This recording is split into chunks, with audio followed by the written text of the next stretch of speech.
सौभाग्यशाली तोता। बहुत समय पहले की बात है। एक छोटे से गांव के पास एक सुंदर जंगल था। उस जंगल में तरह तरह के पक्षी और जानवर रहते थे। उन्हीं पक्षियों में एक अनोखा तोता भी रहता था, जिसका नाम चिरकू था।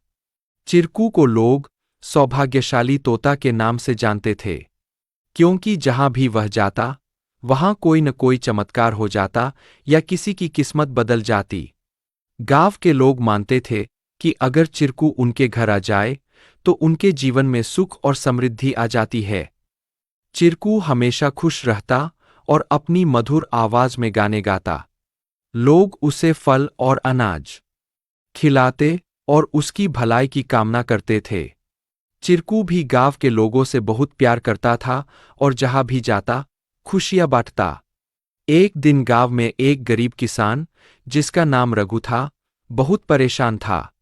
उसकी फसलें बर्बाद हो गई थीं और उसके पास खाने को भी कुछ नहीं था। वह दिन-रात मेहनत करता, लेकिन किस्मत उसका साथ नहीं दे रही थी। एक दिन रघु ने गांव के लोगों से चिरकू के बारे में सुना और सोचा कि शायद यह सौभाग्यशाली तोता उसकी भी मदद कर सकता है।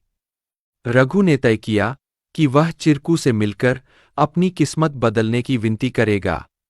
अगले दिन वह जंगल की ओर चल पड़ा और चिरकू को खोजने लगा। बहुत ढूंढने के बाद उसे चिरकू एक पेड़ की डाल पर बैठे हुए मिला।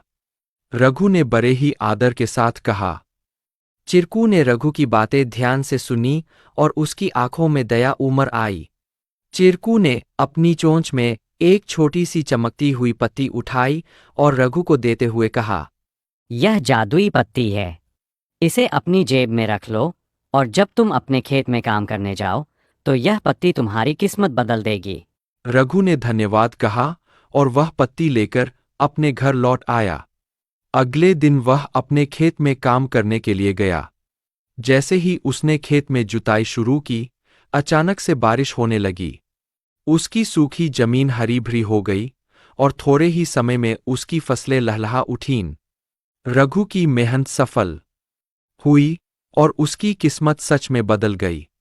अब रघु के पास भरपूर अनाज था और वह फिर से खुशहाल जीवन जीने लगा। उसने गांव के लोगों को चिरकू की बुद्धिमानी और उसके द्वारा दी गई जादुई पत्ती के बारे में बताया। सभी लोग चिरकू की प्रशंसा करने लगे और उसे और भी अधिक प्यार देने लगे। लेकिन चिरकू ने रघु को एक बात कही थी। याद रखना, यह पत्ती सिर्फ तुम्हारी मेहनत का साथ देगी। अगर तुम मेहनत करना छोड़ दोगे तो यह भी अपना जादू खो देगी। रघु ने चिरकू की बात समझ ली और कड़ी मेहनत जारी रखी।